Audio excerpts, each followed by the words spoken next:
mahasiswa 22271102033. Saya kelas 1I, Prodi Pendidikan Islam Anak Usia Dini. Saya akan mempresentasikan bahasa Indonesia tentang kata perangkai kata depan atas. Baik, sebelum kita mulai ke pembahasan inti, di sini saya akan menjelaskan tentang apa sih kata perangkai itu. Jadi kata perangkai adalah bagian kalimat yang berfungsi menghubungkan bagian kalimat dengan bagian kalimat yang satu dengan bagian yang lain, atau bisa juga menghubungkan kalimat yang satu dengan kalimat yang lain, atau paragraf yang satu dengan paragraf yang lain dengan rumus ada subjek, predikat, objek, pelengkap, dan keterangan. Baik, di sini saya akan mempresentasikan pemakaian kata depan atas. Jadi ada beberapa fungsi yang diduduki kata depan atas, yaitu yang pertama itu dipakai dalam arti terhadap dan letaknya selalu di depan kata benda yang berfungsi sebagai objek. Jadi sebagai contoh saya buatkan satu kalimat ya.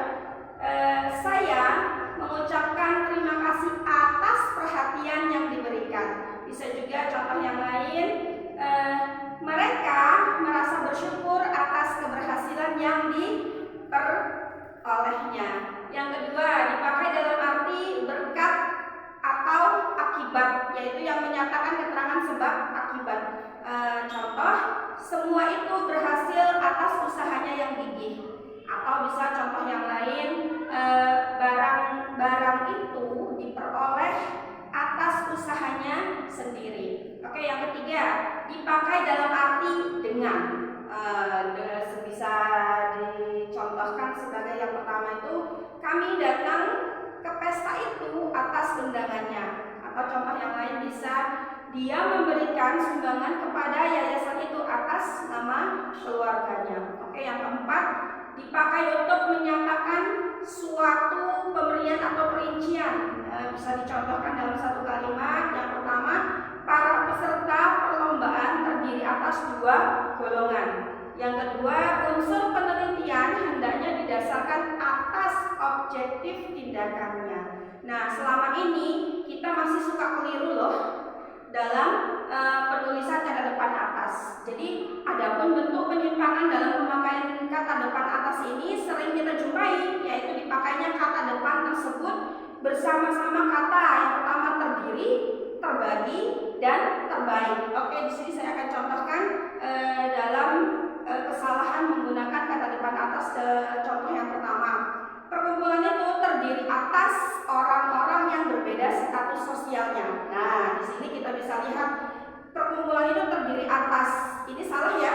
Jadi yang betul adalah perkumpulan itu terdiri dari orang-orang yang berbeda status sosialnya. Yang kedua, contoh kalimat yang salah menggunakan kata depan atas.